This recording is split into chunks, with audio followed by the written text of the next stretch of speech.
Good morning.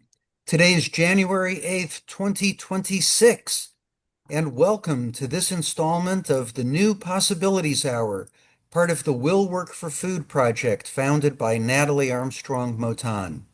It's hard to believe, but we're beginning our seventh year. We began this in 2020.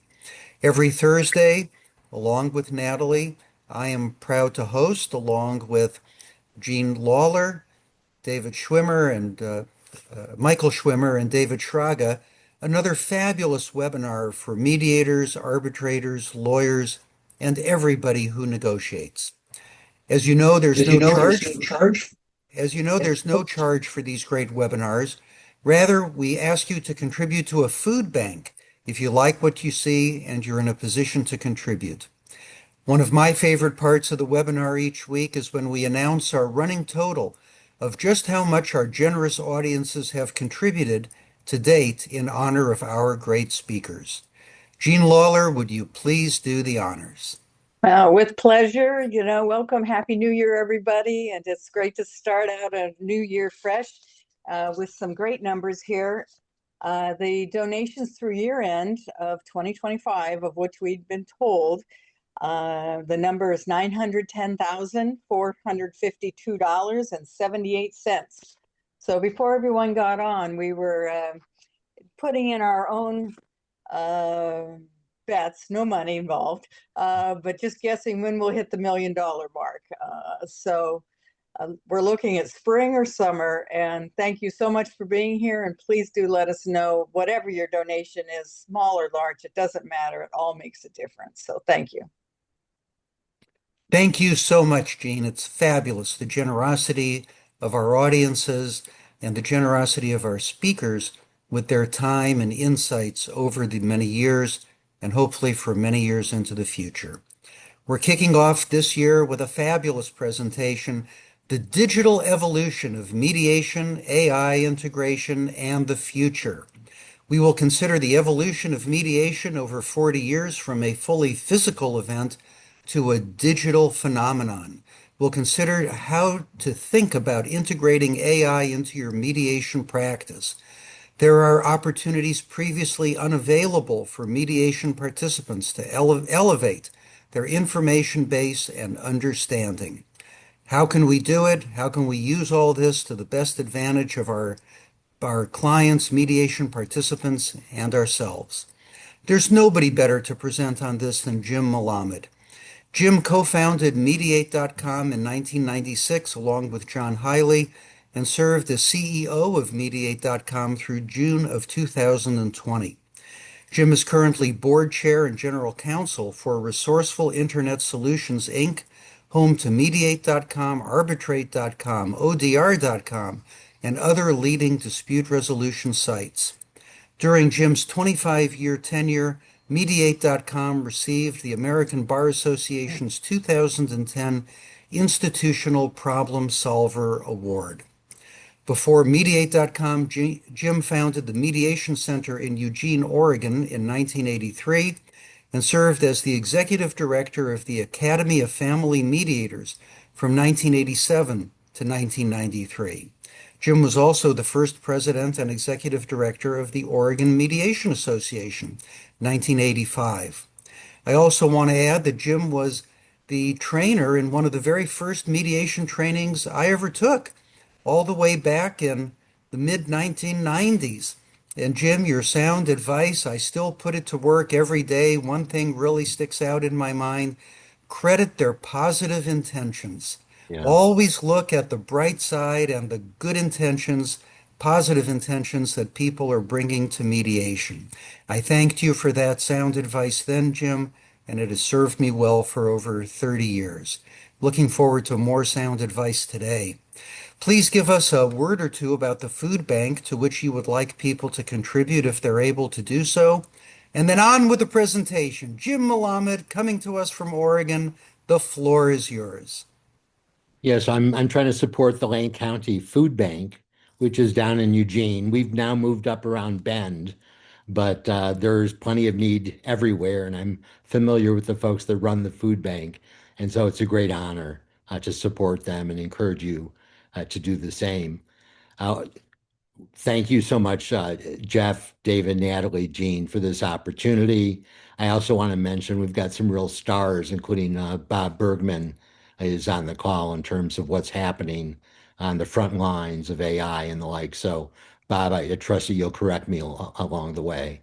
Um, let's start, though, with more basics. I mean, what a miracle it is that we're able to meet in this way, both all the rich media, the live event, as well as it being recorded and available to everybody else on the planet as we move forward.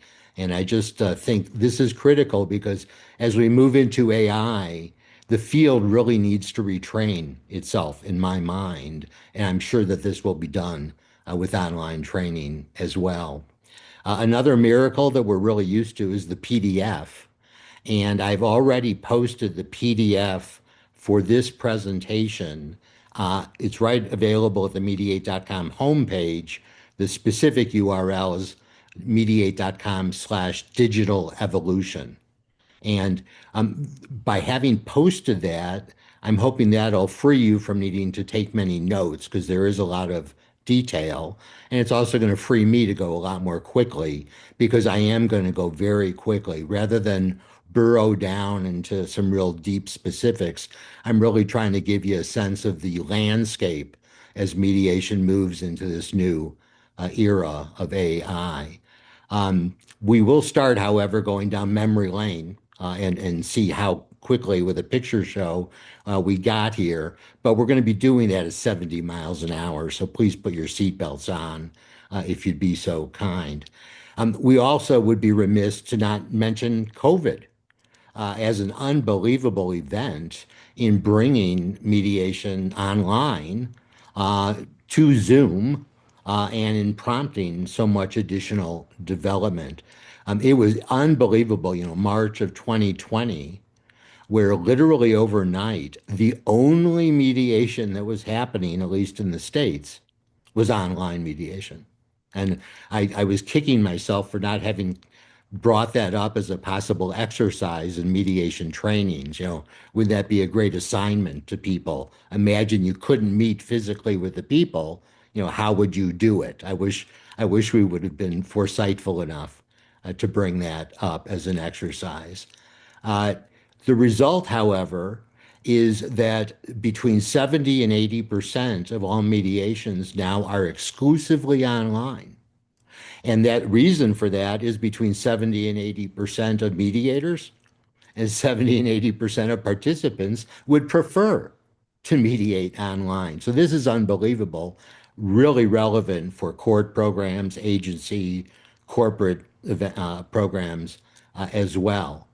Uh, I also want to mention that even those cases that don't exclusively mediate online, there are still online cases. These are still cases where we want to complement whatever physical opportunity we have with doing all the right things online, starting with our website, in our contact and our response and our scheduling and doing all those things properly, as well as, of course, refining the correspondence and agreements as we leave a physical meeting. So, in my mind, every case is an online case, and AI is relevant to every case. It is now the air we breathe, I would suggest to you.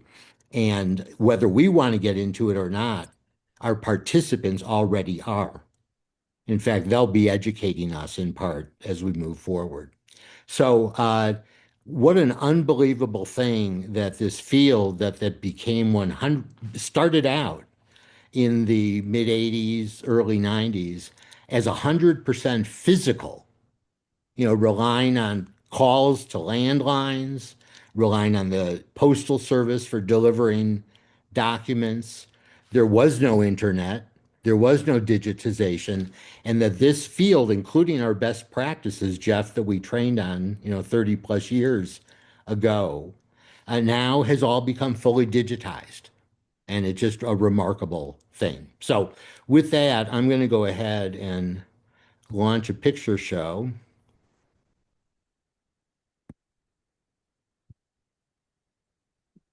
And Jeff, can you see my PowerPoint? A thumbs up if Yeah, looks David, you beautiful. good? All right, good.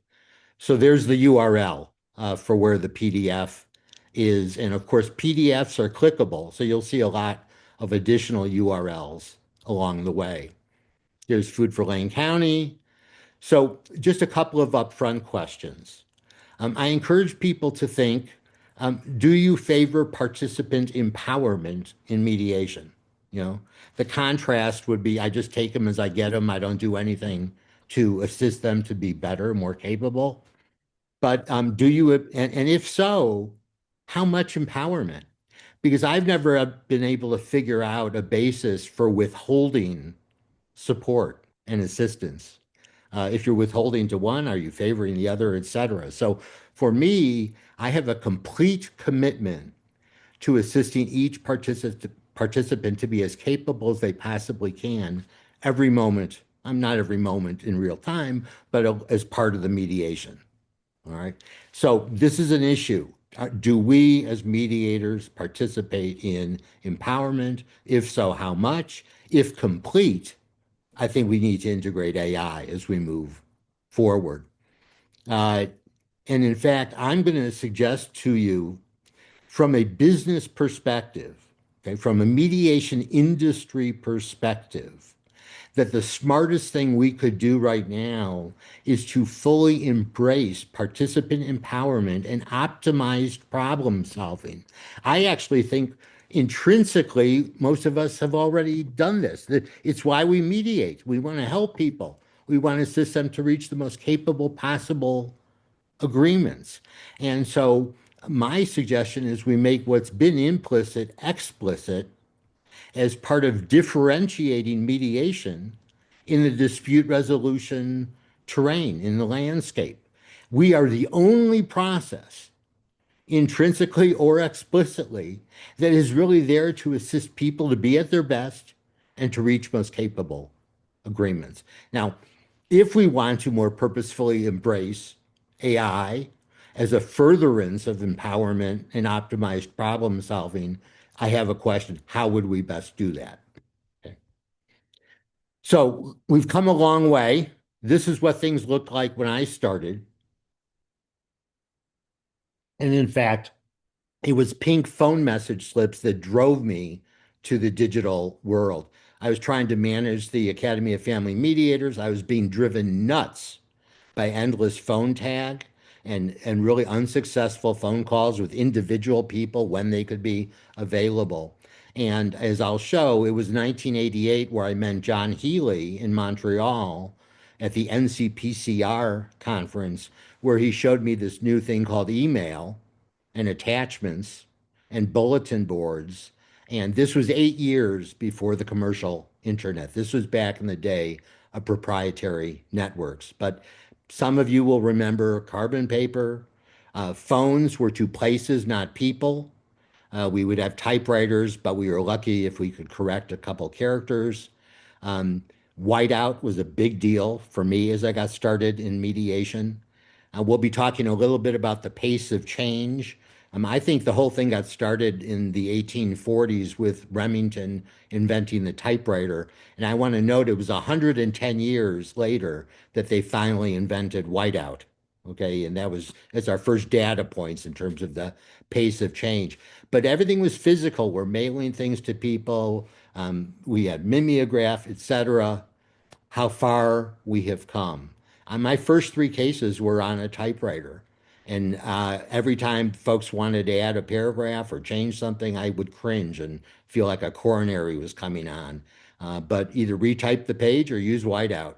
I can remember having people initial, whiteout corrections along the way. The first big deal technologically for me was the dedicated word processor. 1983, I got my Polara dedicated word processor. And suddenly, not only could I endlessly edit and store, but I could come up with versions, revisions, model agreements, etc. It was a total game changer. Of course, at that time, I was paying a secretary and paying for her office, etc., to run the whole thing, but we'll get to that later. So this is the very physical, dictating, give the tape to a secretary, typing up, bring it back to you, mark it up. She'd make the corrections, give it back to me, finalize it, send it through the mail to be received 3 to 4 days later. Everything was physical. And I would suggest, I think the mediation office, for me at least, was kind of half artist studio, half behavioral laboratory, where there was not a thing in that office that was not purposefully placed there for some psychologic, strategic reason. Okay. So here's just kind of the norm, the physical practice norms. You can review this. It probably looks very familiar, but think of contrasting this with people just accessing mediation on their laptop or phone from their home or workplace or wherever's a park if they want. Okay. So this physical model, while having lots of humanity with it, was also kind of inefficient and expensive and really limited the number of people that could come and take advantage of our services. But for me, the epitome of the physicality was the yurt I built on my property outside of Eugene, where I would meet with folks. And the very first couple that came in, the fellow who was kind of a jerk, he kind of looked around and said, "I get it." And I said, "You get what?" And he said, "People couldn't possibly fight up here." And I said, "You got it." All right.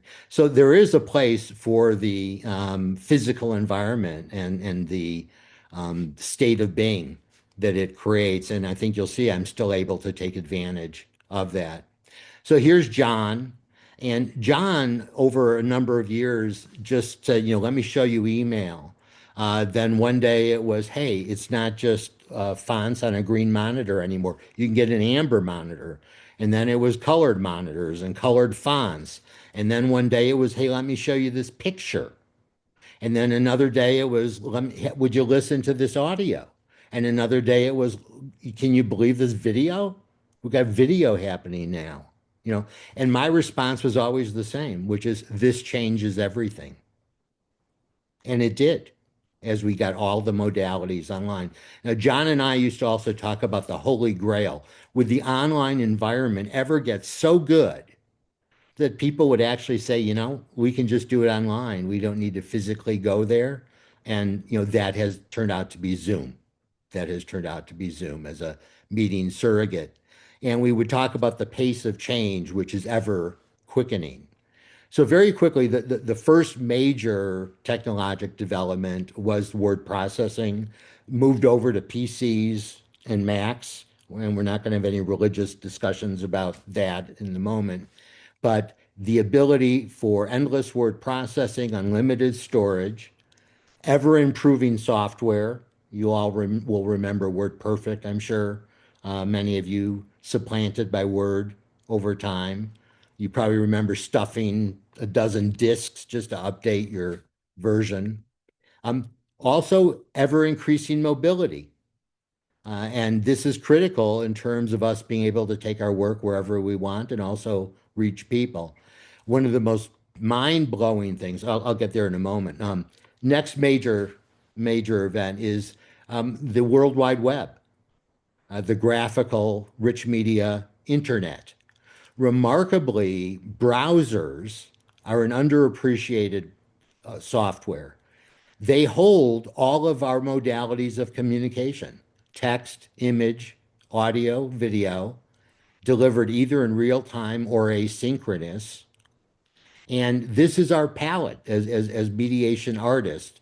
Or I sometimes say, this is the choreography of communications that we utilize now are these 8 options: text, image, audio, video, either real time or asynchronous. And I want to emphasize the asynchronous.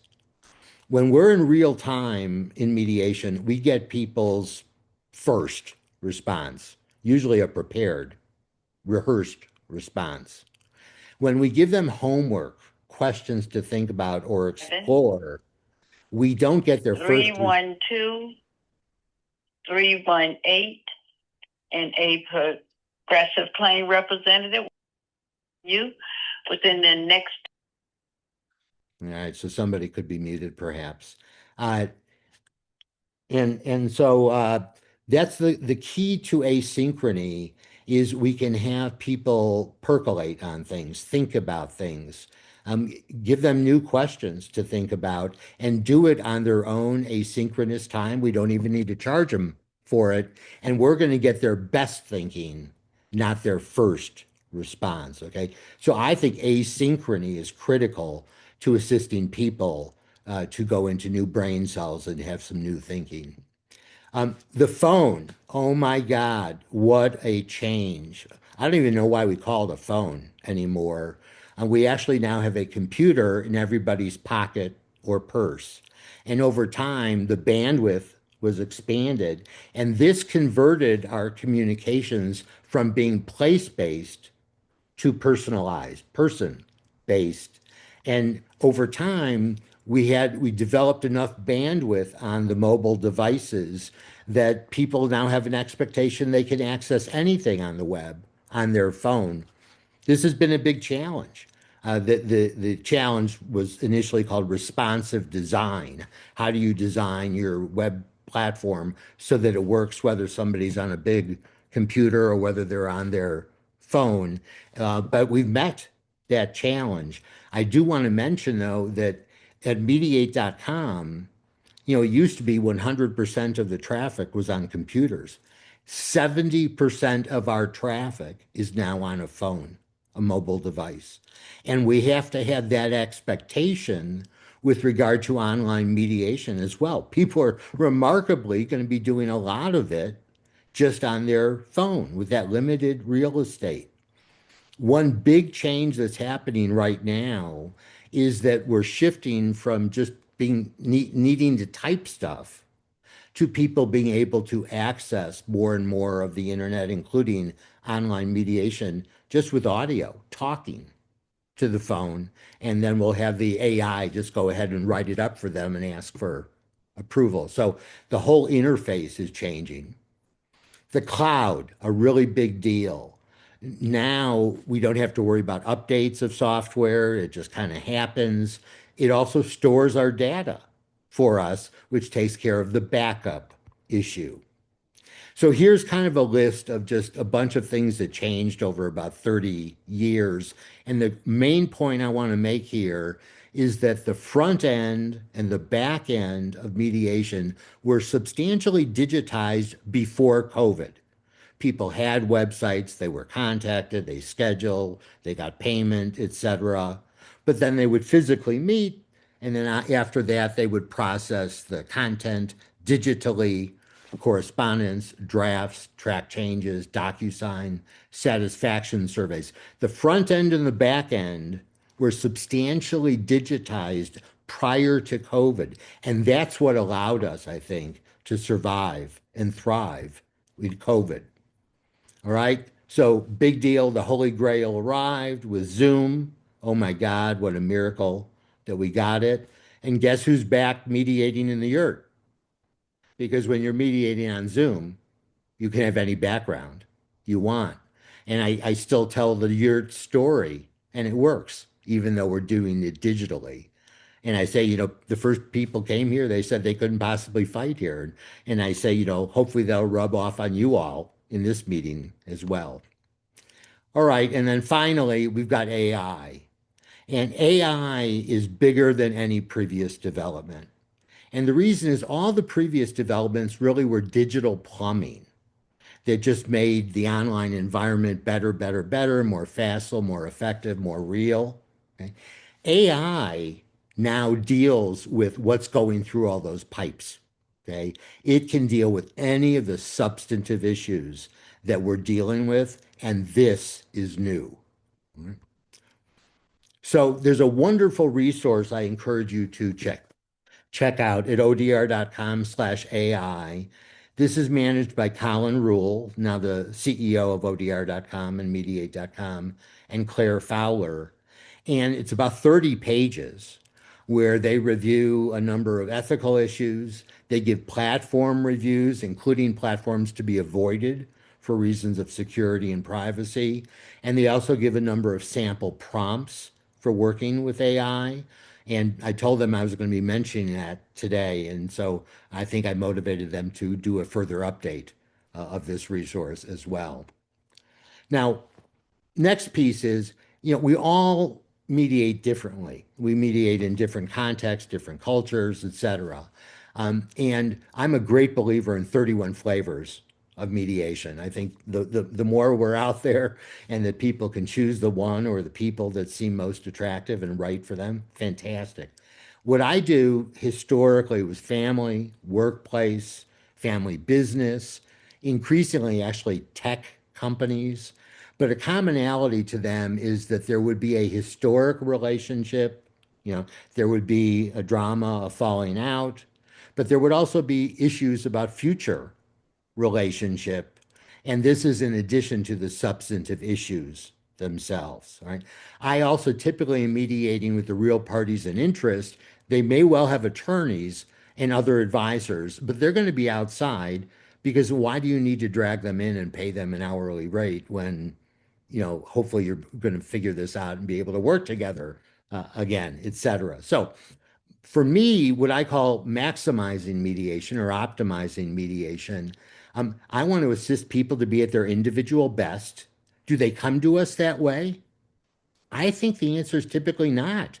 More often, they come to us at their rehearsed worst, is what I find. So, how can I assist them as an individual to be as effective and comfortable and competent as possible?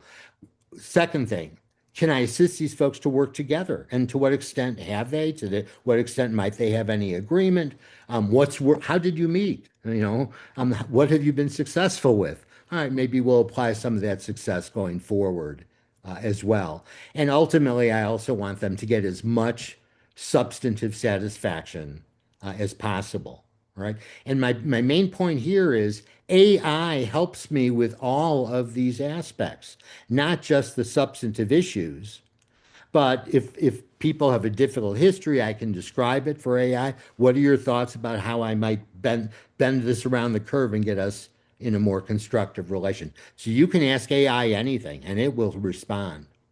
The other thing is, I think we all have different strategies for working with people. I just have three main strategies. First is interest-based problem solving, which it's all elicitive questions. We become one with them. We develop rapport. We gather the information. We make sure we understand all their motivations. We harvest any easy agreements. We develop a best problem-solving agenda, anything else that you all can. All right, good. Then there's a point where it shifts, where the discussion becomes a bit more mediator-centric, if you will. The fancy name would be hypothesis generation and testing. We as mediator, at some point when they run out of gas, we have some hunches of things that might possibly work. So we wonder, we're curious, might it be perhaps something to some extent along the lines of, and based on their responses, we ever refine our hunches until ultimately we hope to guess, the pot of gold, the ultimate settlement. Now, as they're making their decisions, I'll then bring in the BATNA, the WATNA, the MALATNA, comparing what would be available in mediation with what it would be if they don't agree. Now, one thing I've learned is people will never agree for no reason. And so I will do a piece where I identify what I call the string of pearls, the genuine progress that's available. We know it's going to be imperfect, but let's compare it to your option, which is lack of resolution, delay, cost, stress, blah, blah, blah, even though imperfect. Might it be enough? Any way we can improve it. So it would be enough. So we're going to compare to the outside alternatives, sometimes called heat, if you will, all right, doubt and dissonance. So I've got a strategic model. You have strategic models. AI should support your way of doing. People are still people. They operate psychologically mostly the same. So what you've developed, what you do that works for you, I think you perpetuate, and you have AI help you do that. So very quickly, way back in 1990, before any networks, I developed a computer program called Agree, which was just a framing of the discussions that would most likely help you lead to agreement. It was a structuring of mediation. I used it mostly for training purposes because functionally it really needed a network to work between the parties. But this is way back when. And this is the exact same thing I'm working on right now. My current assignment is to create the world's best robotic mediator for workplace family disputes, believing that we can get people into the mediation funnel and gather their data, assist them to make as much progress as they can. And the critical thing, as we will find out, in having the AI and the online environment work is the ongoing availability of human assistance. Okay. And in fact, I'll be describing the availability of a mediation information specialist as people are just grappling with whether mediation is right for them. And I'm going to suggest, even as we gather the data, once they've made a mediator selection, the ongoing availability of the human mediator, whether it's real-time chat, whether it's a scheduled phone call, whether it's back to you the next day, it is paradoxically the ongoing availability of human contact that makes the online systems work. And it's a really fascinating thing. I'll show you how ChatGPT gave me that awareness. So anyhow, from my perspective, mediation and AI are a marriage made in heaven. I now have unbelievable firepower in terms of assisting people to be more capable, work together, etc. And I believe AI uniquely benefits mediation in allowing us to optimize participant empowerment and problem-solving optimization. This image itself was created by DALL-E, which is a graphics creation program. The first thing I said, can you make me a graphic of this? This was one of the first three that they gave to me for free. Okay. I don't think I could probably protect that though, as intellectual property. All right. So I think we're already based on empowerment and optimization. I think that's what mediation is all about. We just haven't championed that enough as a differentiation from the rest of our industry. So nothing we talk about with AI and mediation is going to change the voluntary nature. People have total control over results. It's confidential, secure, won't be held against them, etc. Okay. They've still got all those core, remarkably empowering qualities in the mediation context. All right, so quickly, why is AI different? Okay, because it's beyond digital plumbing. Now it's also about what's going through the pipes. You can ask AI anything, and it's become ever better at having a conversation with you. You're making a mistake if you think you just ask it a question and you take a single answer. In fact, it'll start stimulating a conversation with you, and I encourage you to run with that, certainly as you're learning. It's your new affordable. I don't think I've paid more than $20 a month to anybody. It's your affordable, hardworking, never complaining, well-informed consultant. For example, ChatGPT, in going from like 3.0 to 4.0 to now 5.2, it's taken itself from like a high school level to a PhD level and is very engaging with you in conversation. I'm really intrigued by AI as additional voices in the conversation. You know, if we're exclusively relying on the mediator to come up with new ideas or possible solutions, that it may be nice to have the ability to have ideas come from other sources as well. And AI is an unbelievably great idea generator. I think what we do is we use it for asynchronous homework. The one thing I found participants do is in their queries, in their prompting of AI, they're always just thinking of themselves. They're not thinking of the other party as well. So the homework I'll give them is I'll convert it, as Jeff mentioned, all to what are your positive motives. Everybody's trying to get their life better, so what's motivating that? And then I'm going to combine it with the positive motivations of the other and say, with these people and all of these motivations, what are your initial ideas about brainstorming possibilities of how we might best work together to resolve things as capably as possible moving forward. So you can use the AI as new voices and the different platforms as respective voices if you want. And again, this asynchronous AI homework is just wonderful. Um, a blessing, a miracle is that as we interface with AI, we do it with what's called, it's actually natural language processing. Okay. So as you'll see, and I'm going to show you some AI platforms really quickly, you just use your common language to tell it what you want. And if you don't get it, you say, hey, can you adjust this? Can you add that? Okay. It's natural language. I don't need to work with programmers anymore. I can create programs just talking to the systems. Right? Final little thing here is you don't have to worry about complexity or length or computer power. The computer now will give you your answers typically in 15 to 20 seconds. And even if you're developing something substantial like a 20-minute audio podcast, that's about 3 or 4 minutes to get that done. The one warning I give you is be wary about disclosing personal identifying information.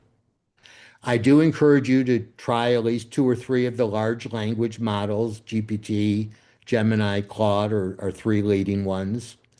I think as a mediator, you need to be able to meet parties where they are relative to AI.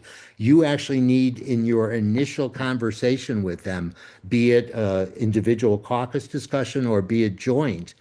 Any thoughts, folks? Have you done research with AI? Where are you with regard to AI? You need to be able to meet them where they are and have an intelligent discussion about how we might possibly use this to benefit our discussions. Another miracle. Here I do get religious. I love, mediation, the delivery system is all questions. That's what we do. We ask between 50 and 500 questions to resolve. That's what we do. Well, that's also how you access information on all of the AI systems. And so I'm going to suggest to you that your ability to sensitively, precisely articulate the motivations, needs, hopes, goals, desires of the folks, and really to come up with wonderful phraseology that you can share with folks. Perhaps this might be a starting point. Go ahead and complement it as you might want. This is allowing them to do their own research, but the articulation of the prompts is critical. John Landy did a substantial presentation on this, and he's got some great resources at mediate.com in terms of prompts, as well as that location, odr.com/AI. So AI is a great idea generator. Suggestion: never ask for single answers in mediation. Always be asking in the plural.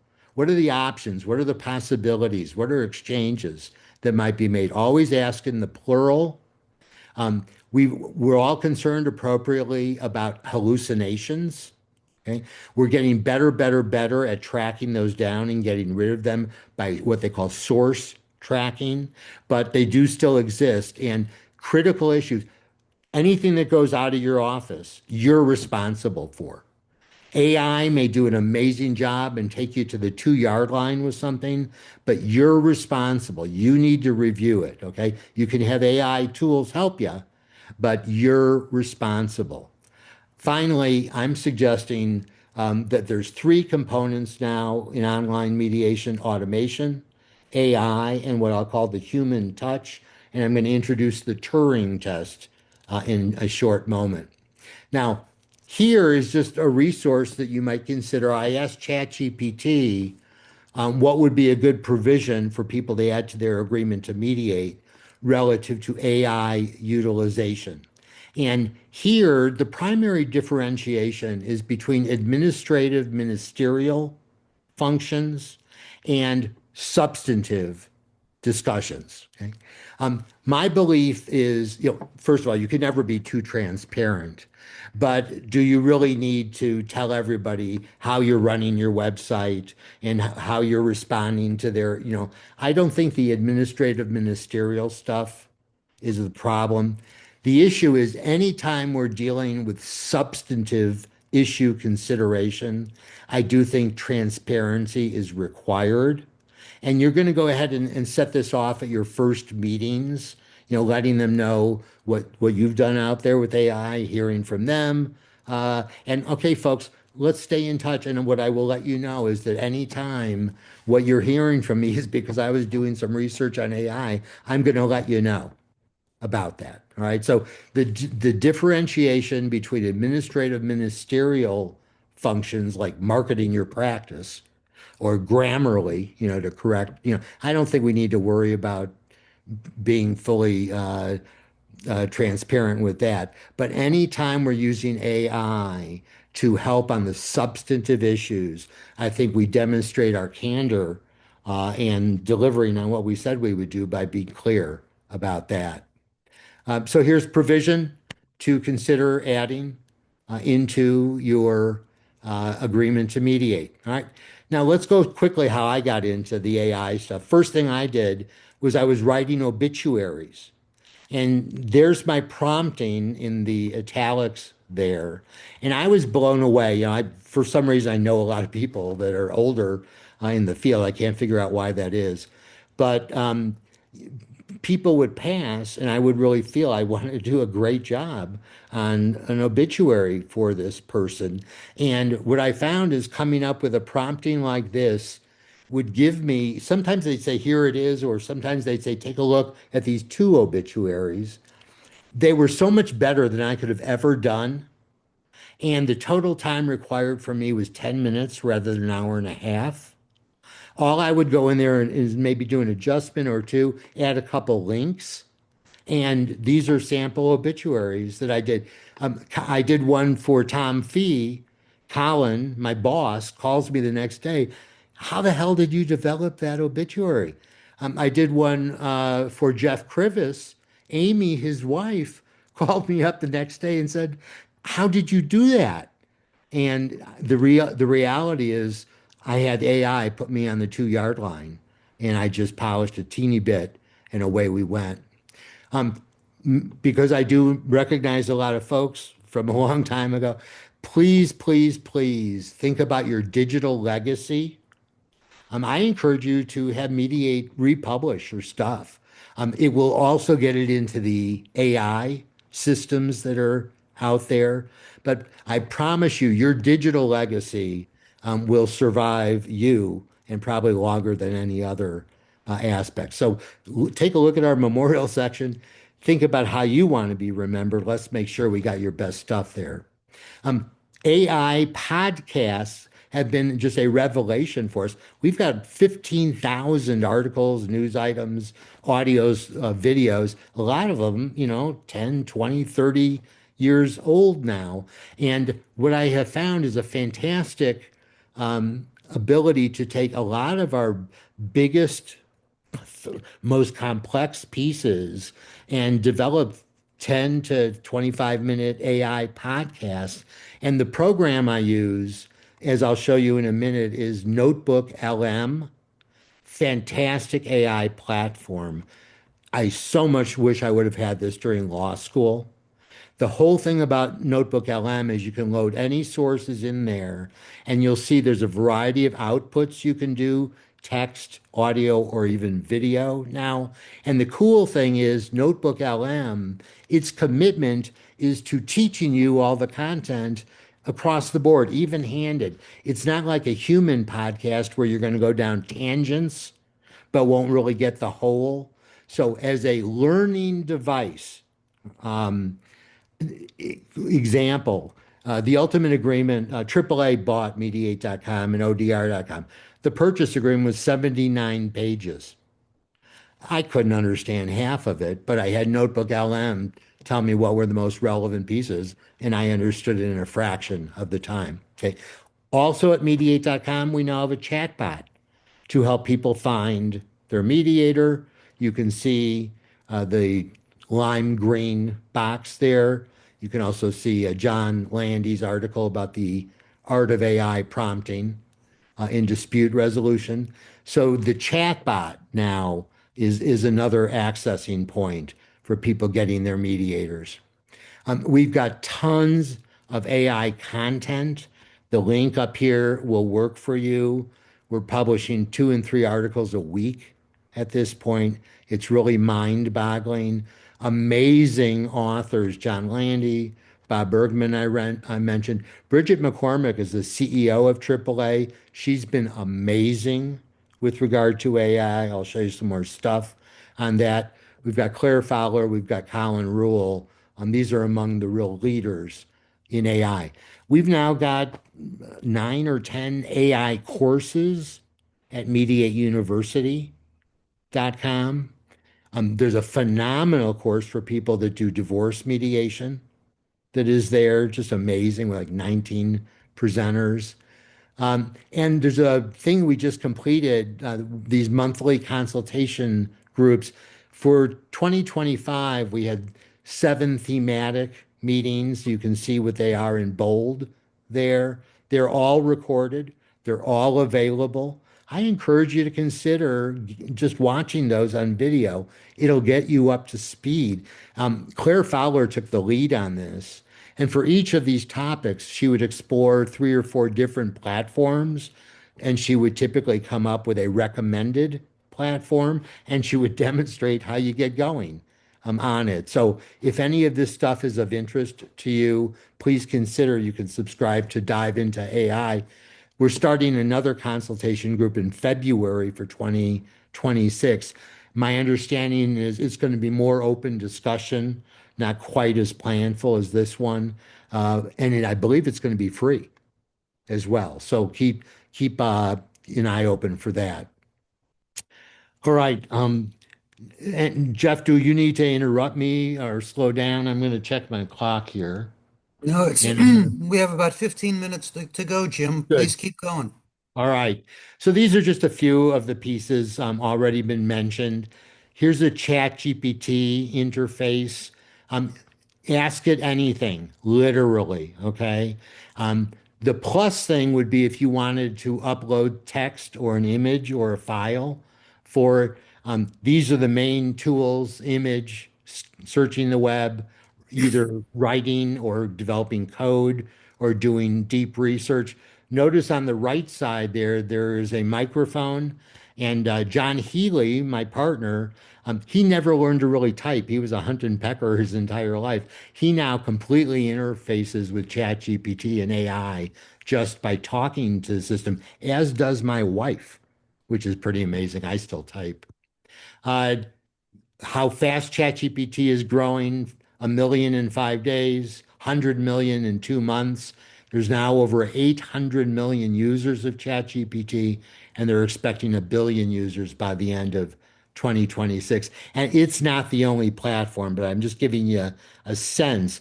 Compare it to the uptake on Facebook, for example. It's remarkable. Um, this is the Notebook LM was the thing that it's a Google product. It's fantastic. I'll show you a bit more. These are the things it can help you with according to ChatGPT. So here I'm modeling my ability to ask one AI platform how another AI platform can help me. This is to show you how you can have multiple sources that you review. Um, you can have any number of articles, content. Notice here I've got content, but I've also got a couple of videos. Remarkably, Notebook LM can review YouTube videos. It doesn't watch the video. It takes advantage of the transcript and uses the transcript from the video. Here are some of my audio options. Here's some of my text options: a study guide, a briefing document, an FAQ, a timeline. It will tend to give you the options that are relevant for your content. And if you want to see a sample of a variety of these, you could click this link.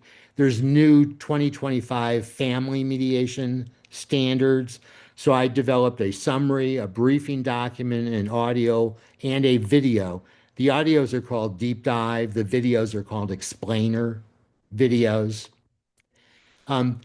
This box here is my natural language processing interface where I just tell it what I want it to do. And I customize it. I tell it what I want it to do. We try it out. Um, Again, I'm asking ChatGPT uh, to help me with my prompting for Notebook LM. It says, no problem, pleased to help.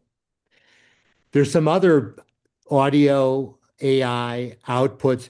Jellypod is fascinating because you can actually clone your voice and have your voice, for example, be on the podcast. There's also a really cool thing where it will give you a written transcript and you can edit the audio by editing the transcript. Gen FM, just as an example, this is from 11 Labs. They now offer audio output in 32 different languages. They also have AI that will take out ums and ahs, things like that. Right? Quickly, if you wanted an avatar to help you, if you wanted a secretary without having to pay a secretary, Ojai is worth considering. You can ask it to do anything. You can ask it to send a text message, an email message, to develop a draft agreement to mediate, to add to your to list, to Claire discovered it. Now you got to remember, you as mediator need to be fully responsible for everything that goes out with your name on it. But you actually could just have this thing do it automatically for you. It's rather remarkable. Claire demonstrated how she manages her family with this, sending reminders to her three kids and her husband and the like. She says it's just been phenomenal for that. But if you just want to try an AI assistant, the other one I want to introduce is Pickaxe. Pickaxe allows you to very easily create smart forms. All right. And this is a big deal when we're doing online mediation. For example, our intake, we need excellent forms. The biggest mistake you can make is asking for the same information twice. People find that an insult these days. All right. So you can do smart forms and you can have audio entry. I've been mentioning that. So you can check out Pickaxe. Also, if you want a chatbot, your own private chatbot for your website, very easy to create.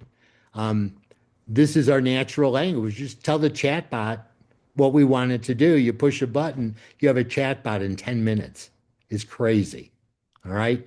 So Ojai and Pickaxe would be among the first administrative ministerial pieces. All right. Very quickly, should you trust either of these mediators? Clearly, the answer is no. On the first one, I had that picture up for 25 years on my website, so I was clearly misrepresenting the mediator they were getting. And the one on the right, AAA said if you want an AI image, you can. You send them a dozen images, it sends you 100 back to look at. And this is the one that added 10% Matthew McConaughey, and I went with that one. So, but I understand I can't protect that image. So anyhow, just a little giggle there. Here's the overview, the three components of what we got going forward. Now, here's the Turing test. The Turing test is if sufficient human service is accomplished and a user can't tell whether it's a computer or a human and they're satisfied, is that okay? Is that enough? And I think we find that it is. If you go to change a plane ticket or a hotel reservation, etc. I got a little bit more specific and I asked ChatGPT, would we ever have systems where you just had a robotic mediator, that would be sufficient and that people would be happy and satisfied, right? This is an example of what ChatGPT will do. It says, well, let me give you what we see in the future. Here's what we see in the short term. Okay, you can read this on your, right? Here's what we see in the midterm. Okay? Here's what we see in the long term. Okay, it reassures us there'll always be a place for human media, all right?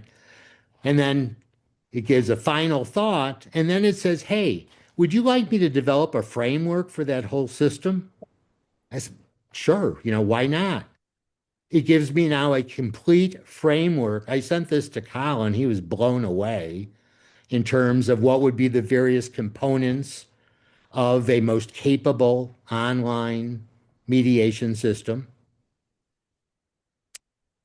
including safeguards for fairness and accountability, etc. I could never have developed something like this on my own, all right? talks about simulating the human touch, cases for early adoption. And I want to say there are already systems dealing with traffic tickets and property tax disputes that are being successful in resolving 50 to 70%. So the narrower the issues, the easier, the robotic performance. But ultimately it says, there's always going to be a place for the human. And then it says, would you like to see a mock diagram? And this is where I had a light bulb go off. It gave me the diagram other than the blue arrow piece. And as it explained in text, it is the access to the human support that makes the online environment work. And this has been a huge issue for us making sales of online platforms. We're talking to judges, sometimes a presiding judge or a court administrator. And so what I've come to recognize is that the steady availability of a mediation information specialist or case developer as a visitor to your website is contemplating being engaged and entering your intake little process.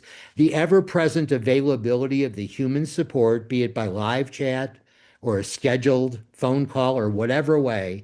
And then once the mediator would be assigned, the ongoing availability, a click away of the human mediator support. It may not be immediate, it may need to be scheduled, but paradoxically, it is the ever-present availability of human support that makes online mediation systems work. What we're doing is we're going to take people as far forward as they can with human access, and ultimately we'll be giving mediators cases on silver platters with as much developed data as possible. And here's my next business thing. I think the future of mediation is going to be about price certain mediation. The hourly charging for the online mediation with such nimble meetings here, meetings there, caucus join, etc. It doesn't work with the internet. The internet is about price certainty. Now, what I think it is, you look at that work and you say, I think I could get this done in 10 total hours. So for a total of up to 10 hours, I'm going to give you a price certain of X. Okay. And I even had a discussion yesterday that you might even say, if we're not successful, I'll go ahead and give you a 30% refund. And I'm just saying, talking internet commerce business language now. Mediators need to think about this. All right, very quickly, AAA bought us. AAA has developed an AI arbitrator for construction disputes, and they really have humanized it. Hats off to Bridget McCormick and the AAA staff. This is how it works. This is arbitration. My belief is that this structure could work for big bucks, litigated, distributive cases. This model, you could just change the arbitration to a mediation and have the discussions be confidential, or do a meet arb within this context as well. So hats off. This was just announced about a month ago. It's exclusively for construction cases, and it's because AAA has a data set of over 30,000 historic cases that they refer to. But there's nothing that's automated. That information from AI is brought into a human-run arbitration process. AAA just came up with some wonderful standards for AI and ADR. They just came out. They're the best I've seen. You see a PDF link to the standards. I also posted them here, okay? They're complex. Read them. They're important. This is, you should become familiar with the Otter case. I think this article is by Bob Bergman. And this was a class action privacy dispute where people were recording Zoom meetings with Otter.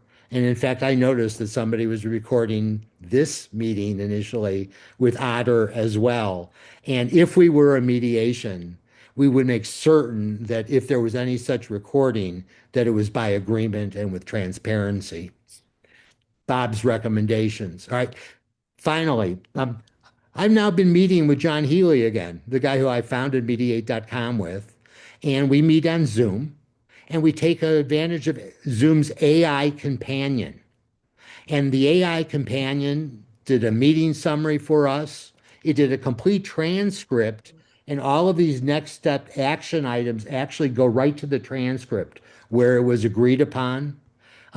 Here's a summary of the meeting. It's about 5 times as long as this, but you can see how clean it is. And it was blow away. The AI companion in Zoom is blow away for the mediator.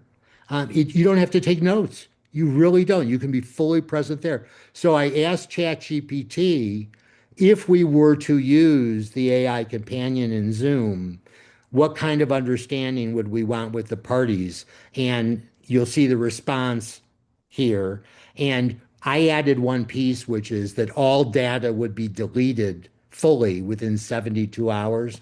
That piece came from me. But here's an example of the kind of provision that you would consider adding to your agreement to mediate if you, in fact, wanted to take advantage of the AI companion in your Zoom platform. One way or another, play with it to really understand. It's very powerful, right? I think we can sell optimized solutions. That's what I'm emphasizing. My project right now, I'm trying to train a robotic mediator. I mentioned that. I'm giving you just a couple of pages of my instructions. I'm telling it, it's got to go by all the traditional standards of practice. I'm going ahead and so there's 18 pages of these instructions to the robotic mediator. That's exactly where I am right now. And I'm starting to do some testing on it. Uh, so, final questions. Okay. Is the pursuit of optimized results a proper and valuable aspirational goal for the field of mediation? Okay. I promise you, nobody else has that as a goal. Is the increasing empowerment of participants a proper and valuable aspirational goal for the field? I think these things are. I think that this helps us differentiate mediation from all other processes. Is resistance to AI futile? The answer is yes, it is. It's already wanting to write your emails. It's already giving you AI results even when you go to do a Google search. It is the future. That doesn't mean you need to subscribe to all the aspects, but keep an open mind. It's very powerful. And in fact, mediators who embrace AI and take proper advantage of it will be the ones that survive. Okay. Final note about determinism. Crazy concept, which is that anytime you go to do an AI prompt and search, it's starting from scratch and giving you a result. So if I do the exact same prompt 5 minutes apart to ChatGPT, I will get a somewhat different response. And if I do it the next day, I'll get a different response as well. It's just a weird concept, but it will sometimes explain variance and dissonance. So, final question I had is our field capably organized to take full advantage of optimization, empowerment, and AI? And I will say off the bat, I wish we had a national mediation association. We don't. Okay. I love the ABADR. Susan Guthrie's done an unbelievable job bringing us, but mediation deserves an organization which has the best interest of this empowering, optimizing process at heart. And we have it at the state level, but we don't have it at the national level. I think it's something we should think about. I asked it, could we organize the field? This is ChatGPT's response. It asked me if, would you like a charter, an organizational charter? Okay, it's asking me for the things I might want. Would you want an organizational charter for such an organization? Sure, show it to me. All right. And my final point here is I think we have an unprecedented opportunity with AI to really highlight what have been the most empowering aspects of our field always, the voluntariness, the collaboration, the safety, total decision-making control. For us to ignore AI and the ability of participants to elevate their information base, their understanding, their possibilities would be a huge mistake for the field. And so my goal is actually to ask the question, how can we best as a field integrate the best of AI? And of course, every practitioner will make their own choices, but how can we do our best to consider these possibilities? And I think that's it. Jim, that's fabulous. What a great way for us to start the year with this kind of stimulating, educational, provocative presentation. Thank you so much. I know that I will be contributing to Food for Lane County in your honor. That's www.foodforlanecounty.org, foodforlanecounty.org. Jim Melamed, thank you very much. This was a tremendous presentation. And with that, we are complete.